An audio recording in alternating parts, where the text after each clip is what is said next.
일어나셔서 하나님 말씀 봅니다. 하나님 말씀은 누가복음 5장 1절부터 11절입니다. 누가복음 5장 1절부터 11절까지 말씀 우리 함께 봉독하도록 하겠습니다. 무리가 몰려와서 하나님의 말씀을 들을새 예수는 게네사렛 호숫가에 서서 호숫가 배에 두 척이 있는 것을 보시니 어부들은 배에서 나와서 그물을 짓는지라. 예수께서 한 배에 오르시니 그 배는 시몬의 배라. 육지에서 조금 떼기를 청하시고 앉으사 배에서 무리를 가르치시더니 말씀을 마치시고 시몬에게 이르시되 깊은 데로 가서 그물을 내려 고기를 잡으라. 시몬이 대답하여 이르되 선생님, 우리들이 밤이 새도록 수고하였으되 잡은 것이 없지만은 말씀에 의지하여 내가 그물을 내리리이다 하고 그렇게 하니 고기를 잡은 것이 심히 많아 그물이 찢어지는지라. 이에 다른 배에 있는 동무들에게 손짓하여 와서 도와달라 하니 그들이 와서 두 배의 채움에 잠기게 되었더라. 시몬 베드로가 이를 보고 예수의 무릎 아래에 엎드려 이르되 주여, 나를 떠나소서, 나는 죄인이로소이다 하니 이는 자기 및 자기와 함께 있는 모든 사람이 고기 잡힌 것으로 말미암아 놀라고 세베대의 아들로서 시몬의 동업자인 야고보와 요한도 놀랐음이라.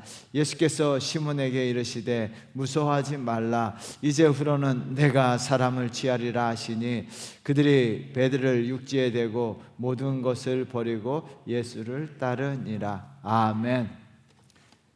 주님의 말씀은 내 영혼을 소생시킵니다. 말씀은 내 삶의 빛입니다.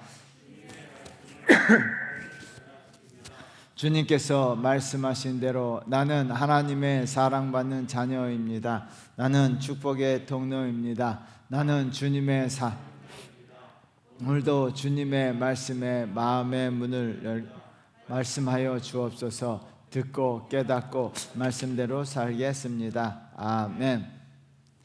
주님은 축복을 몰고 오십니다 라는 제목으로 하나님 말씀을 함께 나누겠습니다. 헨리 제임스의 장편 아메리칸에 보면 주인공 미국 사람에 대해서 이렇게 묘사합니다. 실패가 회피할 수 없는 자신의 목인 듯했고 불운이 동반자가 되었으며 그가 손을 댄다면 무엇이든 황금이 아니라 재로 변하는 것처럼 보였다. 책을 읽으면서 참 안타까운 생각이 들었습니다. 인생이 이와 같이 실패가 반복되고 손대는 일마다 잘 대함에도 불구하고 오히려 잘 안 되는 인생이 있습니다. 저희 주변에도, 여러분 주변에도 그런 분들을 종종 발견할 수 있어요. 오늘 본문의 베드로도 예수님을 만나기 전까지 그런 인생이었습니다. 여러분 5절 말씀 우리 한번 나같이 읽어보도록 하겠습니다. 시몬이 대답하여 이르되 선생님, 우리들이 밤이 새도록 수고하였으되 잡은 것이 없지만은 말씀에 의지하여 내가 그물을 내리리이다 하고 밤이 새도록 수고하였으되 잡은 것이 없다라고 고백합니다. 누가는 이것을 현재 완료형으로 기록했습니다. 밤새도록 쉬지도 않고 계속적으로 땀을 뻘뻘 흘리면서 열정적으로 열심히 뜨겁게 일을 했습니다. 그러나 결과는요, nothing, 아무것도 없었다는 거예요. 한 마리도 잡지 못했다는 거예요. 여러분, 잡은 것이 없다라는 말을 했을 때 베드로의 심정이 어떠했을까요? 전문 직업인으로서 깊은 절망감과 허망감이 마음속에 가득 차 있었을 겁니다.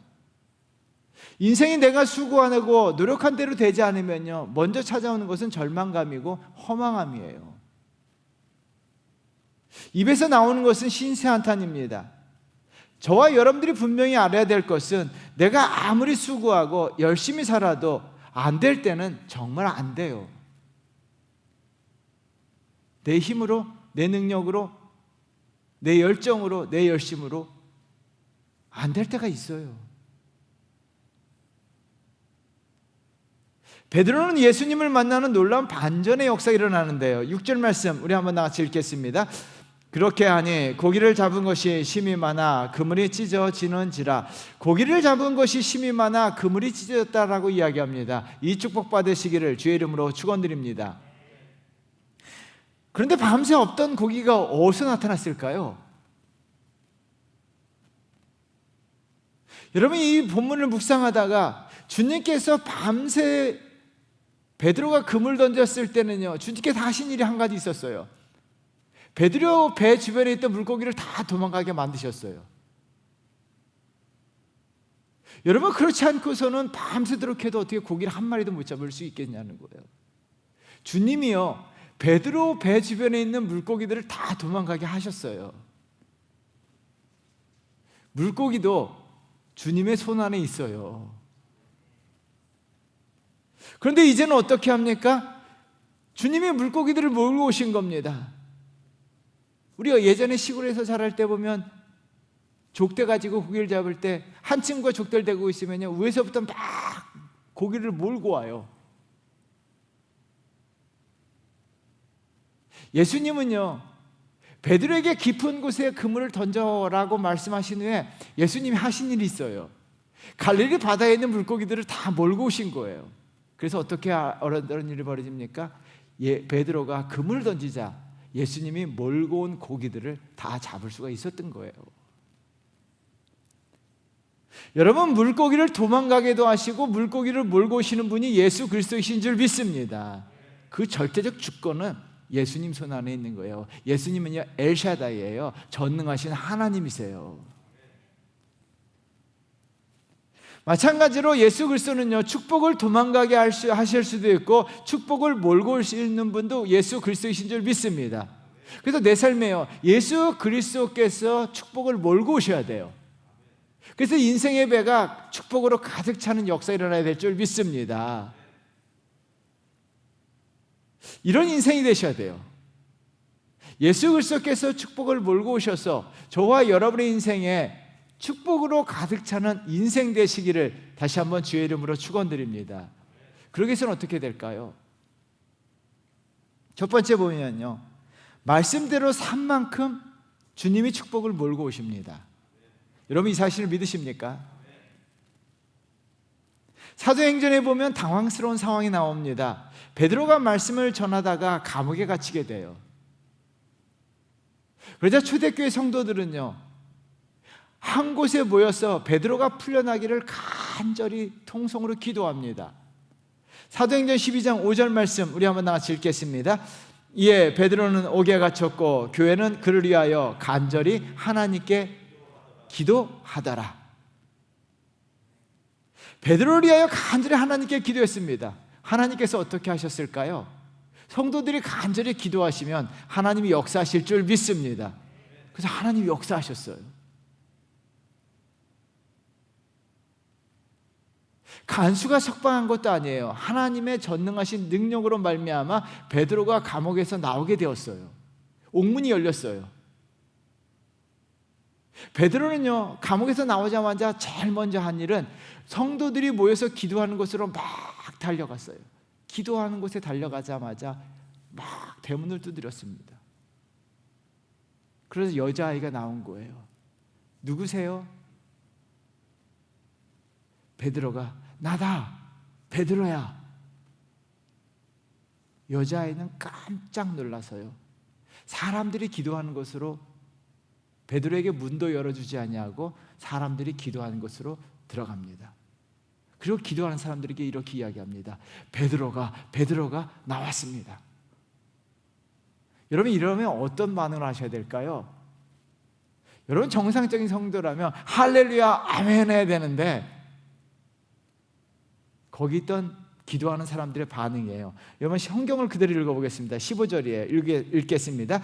그들이 말하되 내가 미쳤다 하나 여자아이는 힘써 말하되 참말이라 하니.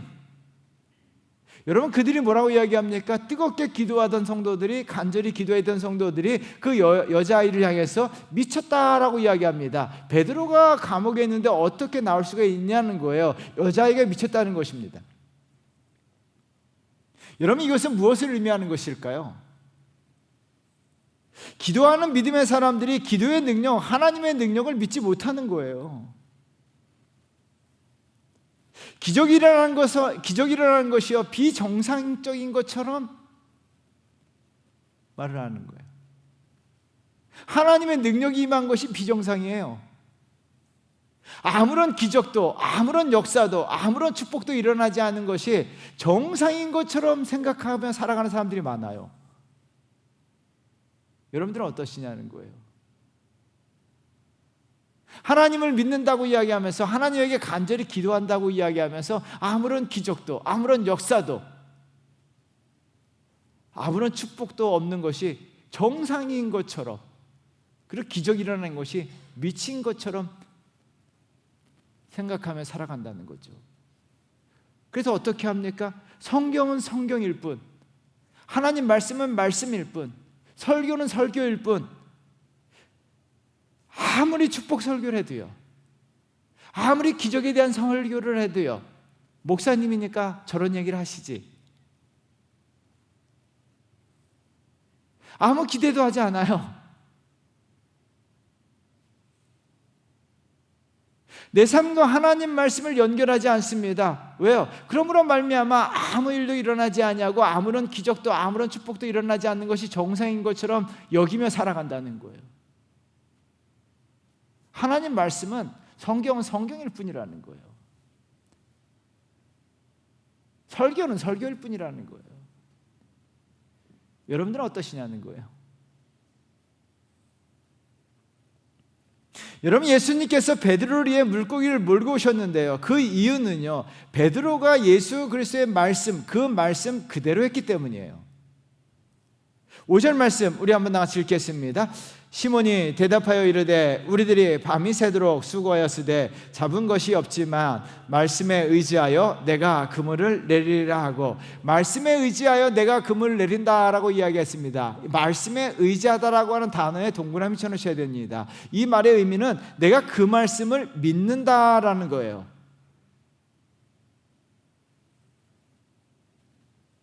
여러분, 예수 그리스도의 말씀, 성경은 하나님의 말씀인 줄 믿습니다. 여러분, 성경을 그대로 믿으십니까? 성경의 기적이 오늘 다시 일어날 줄 믿으십니까? 주님의 말씀을 그대로 믿었습니다. 많은 그리스도인들이요, 그런데요, 여기서 끝나요. 믿습니다. 고개를 끄덕거립니다. 아멘합니다. 한 걸음 더 나아가지 못합니다. 그러나 베드로는요, 믿는 것에서 끝나지 아니하고 그 말씀 그대로 행하였습니다. 여러분, 6절 말씀 우리 한번 같이 읽겠습니다. 그렇게 하니 고기를 잡은 것이 심히 많아 그물이 찢어지는지라. 여러분, 그렇게 하니에 동그라미 100번 쳐놓으셔야 돼요.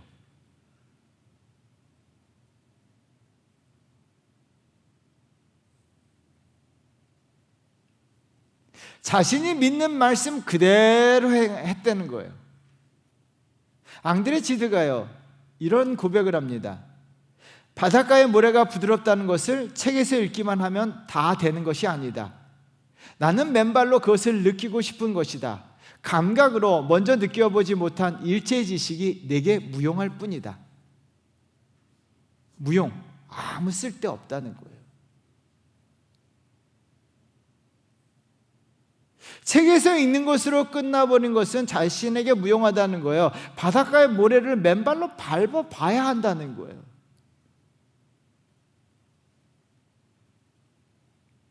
바닷가의 모래를 맨발로 밟아봐야 그 모래의 부드러움을 그대로 느낄 수가 있다는 거예요. 여러분, 베드로를 한번 생각해 보십시오. 베드로가 주님의 하신 말씀에 고개만 끄덕거렸더라면 어떻게 되었을까요?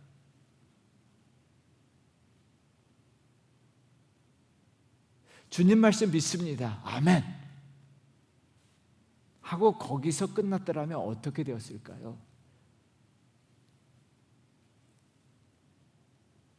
또 다른 질문 해보겠습니다. 베드로가 힘들고 피곤하고 시간이 없다고 자기 편의를 위해서 자기 마음대로 그 자리에서 얕은 물가에서 그물을 던졌더라면 어떻게 되었을까요? 아, 주님 너무나 힘들어요. 주님 밤새도록 그물 던졌는데 너무나 힘들어요. 그냥 여기에다가 그물을 던지겠습니다 하고 그 자리에서 그물을 던졌더라면 어떻게 되었을까요?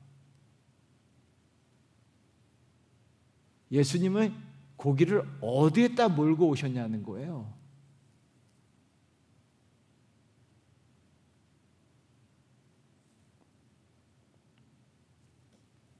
여러분, 자기 마음대로 자기 편의대로 신앙생활을 하는 경우가 있습니다. 아니라는 거예요. 베드로는요, 자기 편의대로 자기 마음대로 할 수도 있었어요.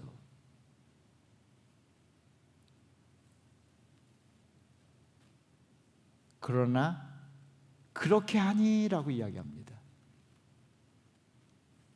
우리가 말씀대로 산 만큼 주님이 축복을 몰고 오실 줄 믿습니다. 주님 말씀 그대로 깊은 곳에 금을 던졌을 때 주님께서 그 자리로 깊은 곳에 물고기를 몰고 오셨다는 거예요.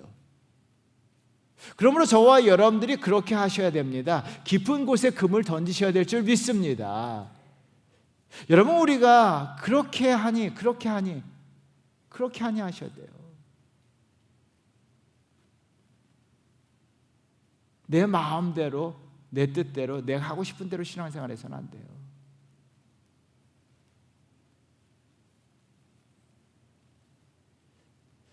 그렇게 하니 여기가 굉장히 어려운 것 같아요. 예수님의 말씀을요, 교회 다니는 사람들은 다 믿어요. 아멘 합니다. 그런데 그렇게 하니까지 나아가지 못해요. 왜 그럴까요? 일반적으로 방해하는 두 가지가 있습니다. 하나는요, 경험이에요. 인간적 경험이에요. 그래서 산전수전 다 겪은 사람들, 신앙생활 오래 했다고 하는 사람들이 오히려 그렇게 하니 못합니다.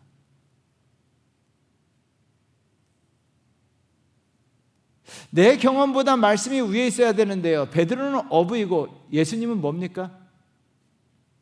목수예요. 누가 더 경험이 많아요? 바다에서의 경험이.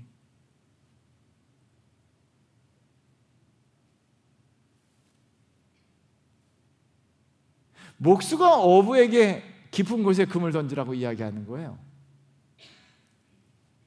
여러분, 어부인 베드로가 경험이 더 많습니다. 더구나 베드로는요, 예수님은요 바닷가에 계시지 않았습니다. 베드로는 그런데 밤새도록 그물을 던졌습니다. 5절 말씀 우리 한번 다 같이 읽겠습니다.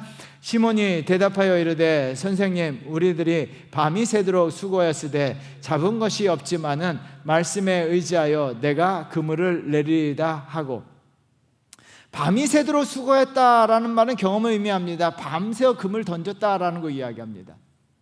여러분, 여기 5절 중간에 보면 없지만은 하고 말씀에 의지하여 중간에 중요한 단어가 들어가 있습니다. 헬라어 성경하고 영어 성경에는 분명히 언급해 놨습니다. 그럼에도 불구하고 그러나라고 하는 접속사가 들어가 있어요.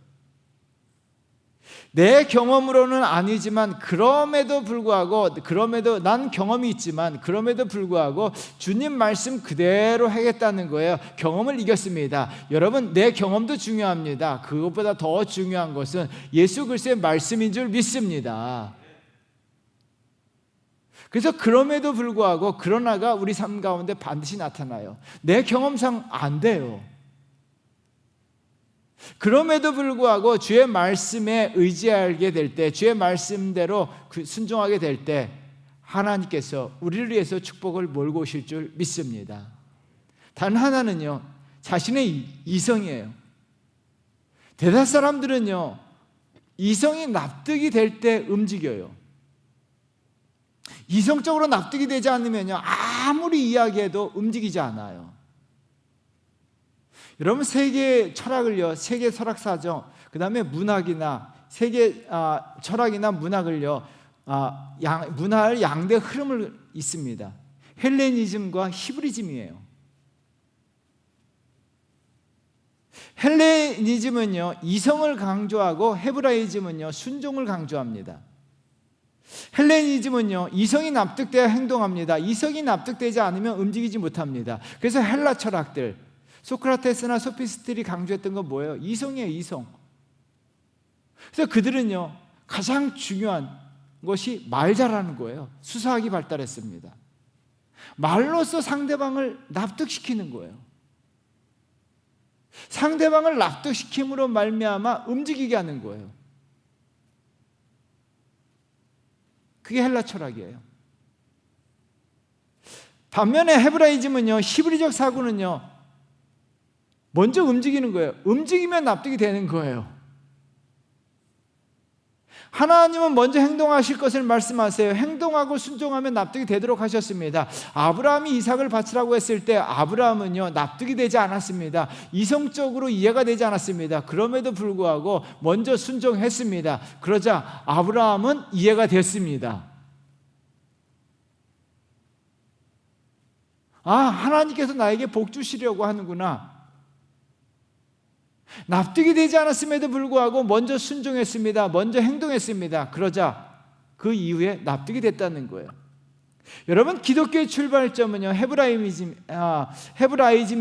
성경은요, 헤브라이즘이에요. 이성적으로 납득이 되지 않아도 순종하는 거예요. 그러면 이해가 되는 역사가 일어날 줄 믿습니다. 여러분, 베드로가 밤새 그물 던졌습니다. 또 밤새 거기에 그물을 던지라는 거 이성적으로 납득이 되지 않아요. 몸이 지치고 힘듭니다. 또 피곤하고 지쳐있는 나에게 또 그물 던지라는 거 이해가 되지 않아요. 납득이 되지 않아요. 예수님 하신 말씀, 나 피곤해 죽겠는데, 우리가 쓰는 말, 나 힘들어 죽겠는데,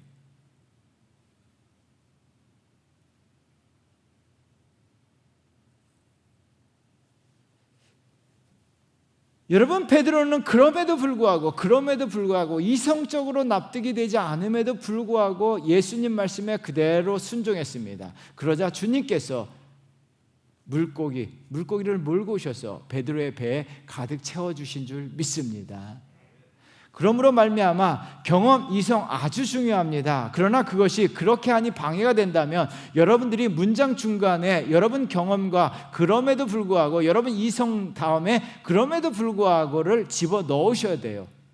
내 경험이 중요합니다. 내 이성이 중요합니다. 그럼에도 불구하고를 집어넣으셔야 돼요. 그럼에도 불구하고 여러분 삶 가운데 그 문장이 들어가 있다면 여러분들도 베드로처럼 그렇게 하니 예수 그리스도의 말씀에 순종하는 역사가 일어날 줄 믿습니다.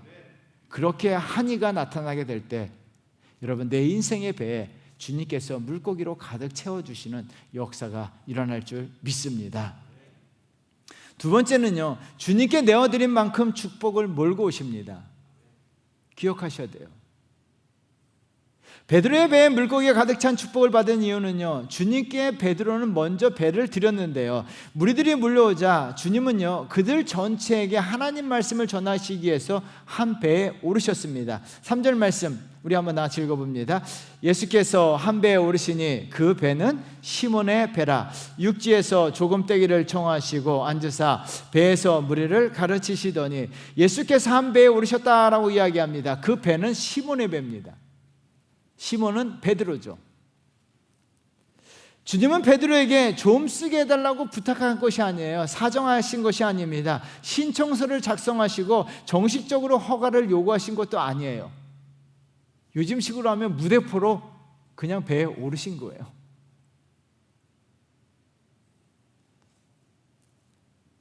여기에 나오는 배라고 하는 단어는요, 베드로에게 있어서 배가 의미하는 것이 무엇일까요? 어부에게 있어서 배 한 척, 그 배 한 척이 상징하는 것이 무엇이냐는 거예요.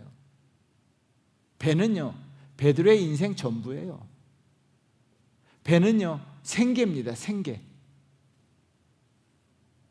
배는요, 시간을 쏟아 생활비는 버는 곳이에요. 삶을 유지하는 공간입니다. 생계 수단입니다. 예수님께서 베드로 인생 전체 가운데, 베드로 인생 가운데 찾아오신 거예요. 베드로는 거부할 수도 있었어요. 그런데 베드로는 어떻게 합니까? 자기의 인생의 배, 자기 인생에서 가장 소중한 그 배를 주님을 위해 내어 놓았다는 거예요.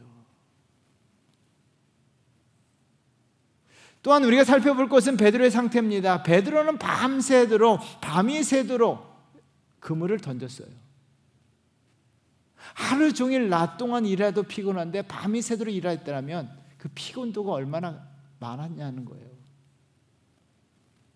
여러분, 밤이 새도록 금을 던져 피곤한 상태이며 배가 고팠습니다. 아무것도 잡지 못했다는 절망감과 허망감이 있었습니다. 육신이 지쳐 있습니다. 마음이 지쳤습니다. 지금 베드로는요, 인간적으로 주님을 위해 무엇을 할 여건이 되지 않습니다. 할 수도 없습니다. 핑계거리가 넘쳤습니다. 그럼에도 불구하고 베드로는 자신을 위해 자신의 배를 드리고요, 시간을 드리고 열정을 드리고 마음을 드리고 물질을 드렸습니다. 여러분, 만약에요, 한 가지 질문을 던져보겠습니다. 베드로가 예수님이 배에 오르시는 것을 거부했더라면 어떻게 되었을까요? 베드로는요, 바쁘다는 이유로, 힘들다는 이유로, 피곤하다는 이유로, 어렵다는 이유로 예수님을 거절했다면 어떻게 되었을까요? 베드로의 배는 여전히 텅 빈 배로 남아있을 거예요. 베드로의 동무들도 마찬가지입니다. 베드로를 위해 자신의 배를 내어주었는데요. 여러분, 7절 말씀 우리 한번 나같이 읽어보도록 하겠습니다. 이에 다른 배에 있는 동무들에게 손짓하여 와서 도와달라 하니 그들이 와서 두 배의 채움에 잠기게 되었더라. 여러분, 이 문장도 잘 보세요. 다른 배에 있는 동무들에게 와서 도와달라고 얘기했을 때 다른 배에 있는 동무들이 베드로를 위해서 자신의 배를 내어주었습니다. 만약에 동무들이 베드로가 요청했을 때 피곤하다는 이유로, 바쁘다는 이유로, 힘이 없다는 이유로, 배가 고프다는 이유로 거절했더라면 어떻게 되었을까요? 그들의 배도 여전히 텅 빈 상태로 남아 있었을 거라는 거예요. 여러분, 베드로는 주님을 위해 자신의 배에 전부를 내어드렸습니다. 그러자 주님이 물고기를 몰고 오셔서 그 배를 가득 차고 넘치도록 만들어주신 줄 믿습니다. 베드로의 동무들도 마찬가지예요. 베드로를 위해서 자신의 배를 내어주게 되자 그 배도 역시 가득 차게 되었다는 거예요. 아주 중요합니다. 우리 많은 그리스도인들이요, 주님을 위해 바쁘다는 이유로, 힘들다는 이유로, 피곤하다는 이유로, 가진 것이 없다는 이유로, 시간이 없다는 이유로 자신의 것을 내어드리지 못합니다.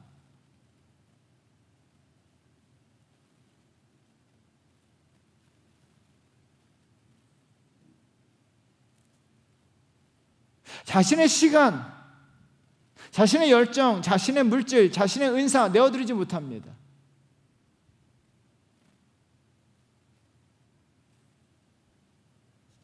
여러분, 내어드리셔야 돼요. 그러면 주님께서 인생의 배에 우리의 축복을 몰고 오셔요. 몰고 오셔서 인생의 배에 축복으로 채워주실 줄 믿습니다. 한 걸음 더 나아가 베드로는 자신을 주님께 드렸는데요. 8절 말씀 우리 한번 같이 읽어보도록 하겠습니다. 시몬 베드로가 이를 보고 예수의 무릎 아래에 엎드려 이르되 주여, 나를 떠나소서, 나는 죄인으로소이다 하니 예수 그리스도의 무릎 아래에 꿇어 엎드렸습니다. 그리고 주님께 자신을 드렸어요. 여러분, 베드로는요, 지금까지 어떤 인생이었습니까? 텅 빈 인생이에요. 텅 빈 배와 같이 베드로 인생 자체도 텅 비었습니다. 배운 것이 없어요. 가진 것도 없어요. 능력도 없어요. 인기도 없어요. 명예도 없어요. 권력도 없어요. 텅 빈 배는요, 베드로의 삶 자신을 그대로 보여주고 있는 거예요. 베드로는 능력이 없음으로 말미암아 수고해도요, 인생 한번 대박 치지도 못하는 사람이에요.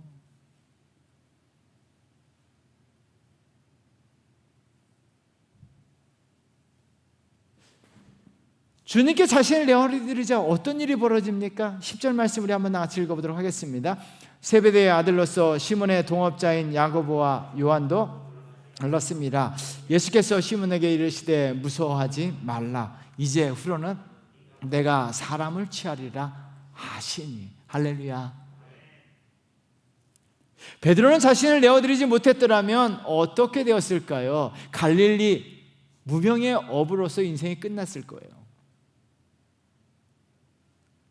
베드로가 자기의 인생을 하나님에게 내어드리게 되자, 예수 그리스도에게 내어드리자 하나님께서 그가 사람을 낚는 어부가 되게 하셨고 하나님 나라 별과 같이 빛나는 존재, 하나 역사의 인물로 만들어 주신 줄 믿습니다. 하나님이 아무것도 없는 베드로를 크게 사용하셨다는 거예요.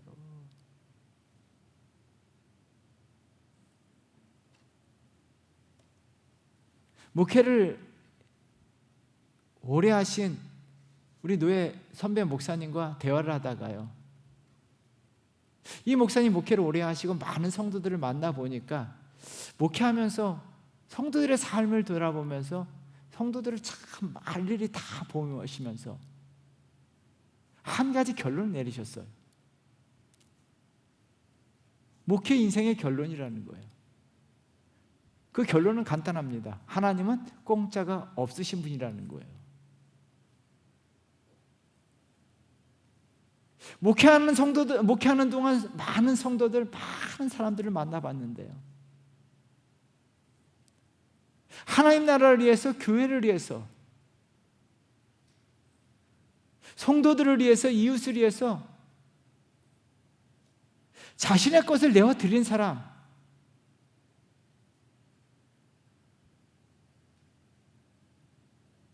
돌아보니까 다 복을 받았다는 거예요. 자식들도 다 잘 됐다는 거예요. 안 되는 것 같은데 잘 된다는 거예요. 그러면서 저에게 그런 말씀하세요. 반드시 성도들에게 이 사실을 가르쳐 줘야 된다는 거예요. 젊은 목사들에게요.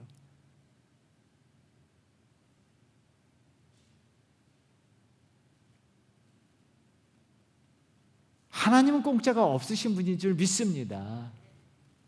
하나님은 공짜가 없으신 분인 줄 믿습니다. 내어준 만큼 하나님께서 채워주세요. 베드로는요, 자신의 배를 내어놓자 그 배를 누가 가져갔냐는 거예요. 자신의 배를 내어드리자 그 배에 주님께서 물고기로 가득 채워주셨다는 거예요. 여러분, 이 사실을 기억하셔야 돼요. 베드로가 자신의 배를 내어드리지 못했더라면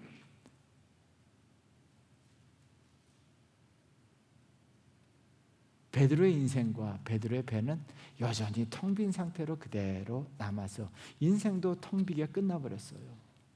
그러나 베드로가 자신을 주님께 내어드리고 자신의 배를, 소중한 배를 주님께 내어드리자 시간이 없다, 피곤하다, 힘들다, 어렵다, 여러 가지 핑계가 있지만 그 핑계를 다 버리고 그럼에도 불구하고 주님께 내어드리게 되자 주님께서 베드로의 배에 축복으로 가득 채워주신 줄 믿습니다. 사랑하는 성도 여러분, 주님은 기억하셔야 돼요. 물고기를 멀리 도망가게도 하시고요, 물고기를 몰고 오실 수 있는 능력의 하나님이세요. 주님은요, 축복을요 내 삶으로부터 멀리 도망가게도 하시고요, 주님은요 모든 하늘의 축복과 땅의 축복을요 내 삶을 향해서 다 몰고 오실 수 있는 엘샤다이, 전능하신 하나님이신 줄 믿습니다. 그래서 내 인생이요, 축복이 주님에 의해서 몰고 와야 돼요.